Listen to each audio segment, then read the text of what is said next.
เป็นจุดหนองปลาอ้ายกำลังออกจุดหนองปลาทุกคนสิพาเบิ่งจุดหนองปลาทั้ง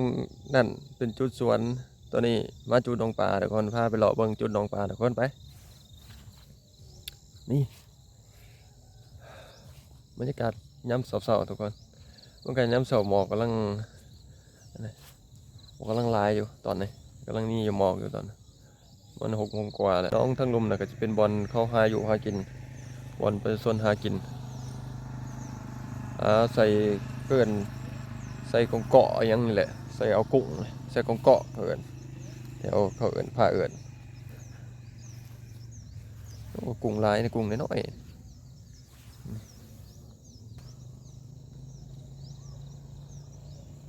กุ้งน้อยหลายๆเห็นโอ้อันนี้เป็นเหยื่อที่เป็นไห่กุ้งนี่จะเป็นห้ำเป็นเหยื่อห้ำเป็นห้ำเป็นไห่กุ้งเลยทั้งหลังทั้งบึงนี่กับชาวบ้านเพิ่นใส่มองใส่ยังกับปติดทุกเพราะว่าเวลาน้ำมาหลายกุ้งก็สิออกไปเพิ่นก็ไปใส่มองก็จะไปติดมองโอ้ยอากาศดีแห้งบ่นี่ถ้ามายามเสาร์อากาศมันก็จะดีกว่ายามอื่นนะทุกคนยามสวยมันก็จะอากาศบ่ค่อยดีปานใดยามสวยมันก็จะเริ่มร้อนแต่ยามเสาร์มันก็คือนี่แหละอากาศดีสังลอยมาจากผ้ามายางเลาะยามเช้านี่อากาศยามเสาร์เพราะว่านึงมาอากาศยามเสาร์อากาศมันดีมันได้เห็นหมอกมันได้เห็นทิวทัดงามนี่ได้เห็นหมอกทิวทัดงามเลยแนมยามเสาร์มันสบายหูสบายตาทุกคนเลย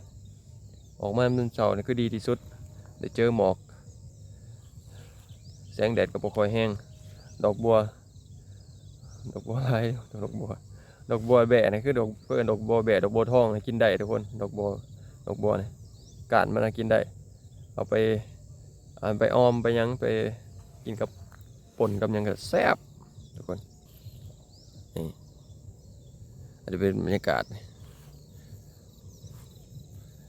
ดอกบัวอันนั้นก็มีชาวบ้านหาอยู่หากินนั่นจะมาใส่กองเกาะบ่ไปคือนี่ตะเวนกำลังขึ้นนะ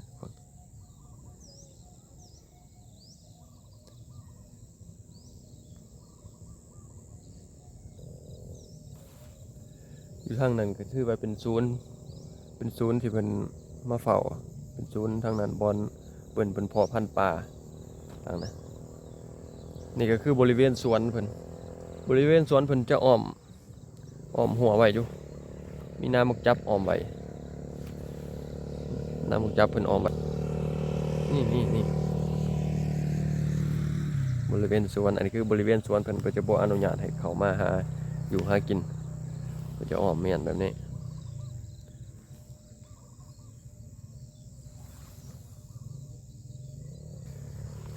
ก็คือ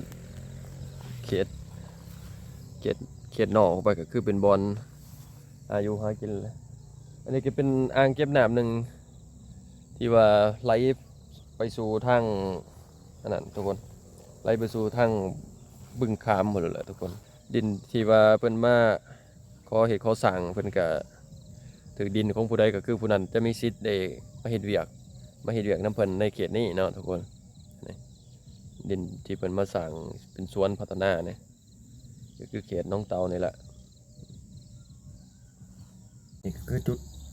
เขตที่เขาบ่อนเพาะพันธุ์ปลาทุกคนเพาะพันธุ์ปลาหน่อยเพาะพันธุ์ลูกปลาในเป็นแคมป์ของพนักงานที่เป็นพักผ่อนบ่อนเป็นพักรักษาน้องรักษาปลาใหม่